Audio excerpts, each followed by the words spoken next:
Information अच्छा, नहीं है आपके पास। अखिल जी से रिक्वेस्ट करो, अखिल जी जरा देखिए ये माइम की महिला विंग है या नहीं, चेक करवा लेते हैं हम, चेक करवा लेते हैं दानिश भाई, चेक करवा लेते हैं। हाथ कंगन को आरसी क्या, पढ़े लिखे को फारसी क्या।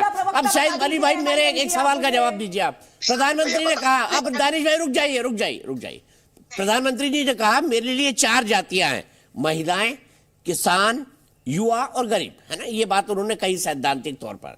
तो क्या उन्होंने ये कहा कि मैं अल्पसंख्यकों को इससे हटा रहा हूं, मुसलमानों को हटा रहा हूं? अरे युवा, मुसलमान युवा नहीं है, मुसलमान महिलाएं नहीं है, मुसलमान अन्नदाता नहीं है और मुसलमान गरीब नहीं है। इन 4 जातियों में क्या मुसलमान शामिल हैं या नहीं है? शाहिद अली को क्या लगता है?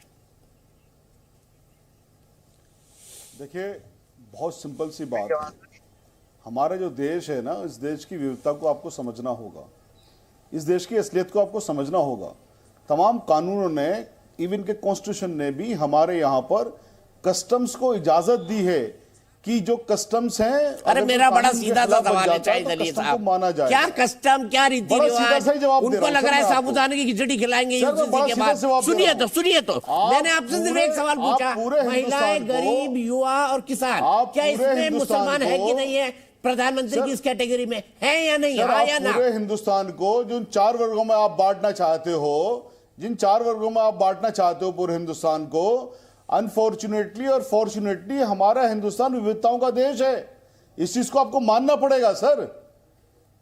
इस चीज को आप क्यों नहीं मानना चाहते हैं, समझ में नहीं आता मेरे। तो अच्छा, आपके या किसी के पेट में क्यों दर्द होता है? बताइए, आपको या किसी के पेट में क्यों दर्द होता है? अगर मेरा कॉन्स्टिट्यूशन मुझे मेरे मजहब को मानने की आजादी देता है, मुझे मेरे मजहब के हिसाब से फैसले करने की आजादी देता है, मुझे एक बात, मैं राठौड़ जी एक मिनट जरा, मैं चैलेंज दे रहा हूं, आपको भी चैलेंज दे रहा हूं और आपके माध्यम से पूरे मुल्क को मैं चैलेंज दे रहा हूं, पूरे मुल्क को चैलेंज दे रहा हूं, जिम्मेदारी के साथ चैलेंज दे रहा हूं। आप इस्लाम की एक चीज ले आइए जिसके बारे में आप ये कह सकें कि साहब हम इसको चेंज करना चाहते हैं क्योंकि ये गलत है, ये अच्छी नहीं है, मैं मान लूंगा आपकी बात, करिए आप बहस इस चीज पर। ठीक है, आइए संगीत रागी जी बात करने लगाने के लिए, संगीत रागी जी बताइए, संगीत रागी जी बताइए, आप बताइए, मैं जवाब देती हूँ इस बात का। ठीक है, रागी जी पहले फिर संगीत रागी जी, रागी जी पहले संगीत रागी जी। शाहिद जी, आपके घर में आपकी बहन, आपकी बेटी, आपकी पत्नी होगी, कभी सुनिए उनको।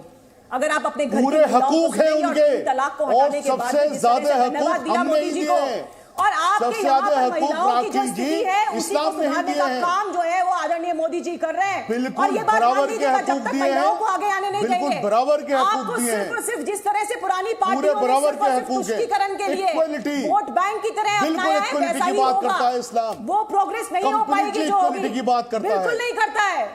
देखिए, महिलाओं को क्या अधिकार है, तलाक के लिए महिलाओं को क्या अधिकार है, उत्तराधिकारी पूरे अधिकार हैं, क्या महिलाओं पूरे अधिकार है, उसको विरासत के लिए मिसइंटरप्रेट जो सबको आप मालूम लोग है। कर लेते हैं, तो सर, इसलिए ऐसा लगता है कि यहाँ सब नहीं है, घर की बहन बेटी कंप्लीट को अधिकार सुनिएगा है। पहले, तब आपको मालूम चलेगा कि इस्लाम के अंदर किस तरह से ठीक है, संगीत रागी जी, संगीत रागी जी बताइए। देखिए, लगातार जो सेंटिमेंट आप लेके बैठे हैं ना मुसलमानों के खिलाफ, मैं आपको दावत देता हूँ, स्टडी अखिल जी को मैसेज भेजा है, प्लीज देख ले आप, हाँ स्टडी कर लें, उस पर भी स्टडी कर लें, उस पर भी स्टडी कर लें, बेस्ट बता दें मुझे उससे अच्छा।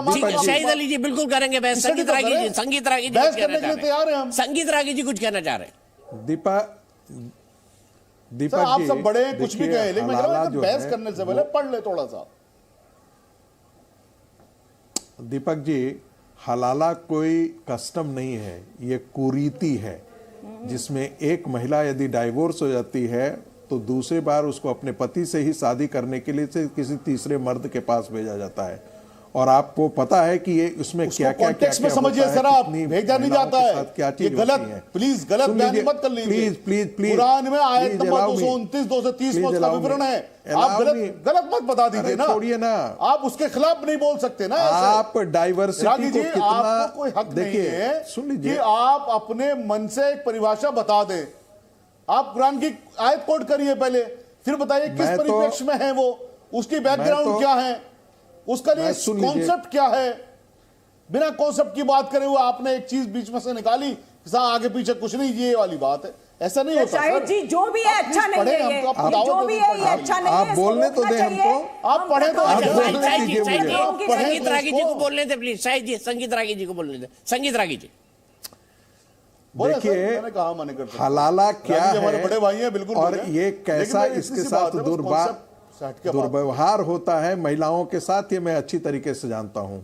महिलाओं को, बहुत सारी महिलाओं का एक हिस्सा है जिसे मुस्लिम समाज जानवरों से बदतर जिंदगी दिए हुए उनको घर में कैद। कल आज अफगानिस्तान न बन जाए भारत के मुसलमानों में, जो इतनी कट्टरता धीरे धीरे देखने को मिल रही है। एक समय था जब अफगानिस्तान में महिलाएं जो हैं वो स्वतंत्र घुमा करती थी। आज अफगानिस्तान की हालत देख लीजिए। वही मानसिकता यदि भारत के मुसलमानों में जड़ करती गई देश तो पर आ भारत जाइए के प्लीज। मुस्लिम अफगानिस्तान छोड़ दीजिए समाज सर। के हमारे अंदर देश भी में बहुत महिलाओं करोड़ की लोग। आजादी अपने देश की वैसे ही बात कर उतनी उनकी दुर्दशा है। आप उनसे आप मुस्लिम लड़की क्या पहने क्या खाए उस पर तो आपको बड़ी परेशानी होती है। दूसरों से आप कहते हैं कि अरे आपकी यदि आजादी है, स्वतंत्रता है, बराबर का अधिकार है तो बड़ी अच्छी बात है।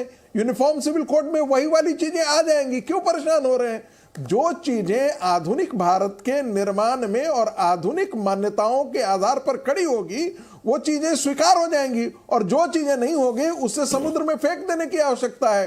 काल जो चीजें जो होती है जो हमेशा के लिए होती हैं वैसी चीजें रहनी चाहिए। जो काल बाह्य है उसे हमेशा उतार देना चाहिए, तभी समय आज परिवर्तित होता है। आज सऊदी अरब का मुसलमान जो है वो अपने आप को परिवर्तित कर रहा है, लेकिन भारत का मुसलमान इसे कहते हैं जो कन्वर्टेड मुसलमान है, वो जो जिसके माँ बाप डर से तलवार के बल पर कन्वर्ट कर गए हैं, वो जो कायरता में दूसरे इस्लाम स्वीकार कर लिए, जिनके बाप दादों ने कायरता में इस्लाम स्वीकार कर लिया है, वो कन्वर्टेड मुसलमान जरूरत से ज्यादा मुसलमान बनने की चेष्टा करते हैं, और वो उनको देखते हैं कि हम सऊदी अरबिया से भी हम ज्यादा कट्टर मुसलमान बनने जा रहे हैं। ये बात तो सही है, ये बात सही है।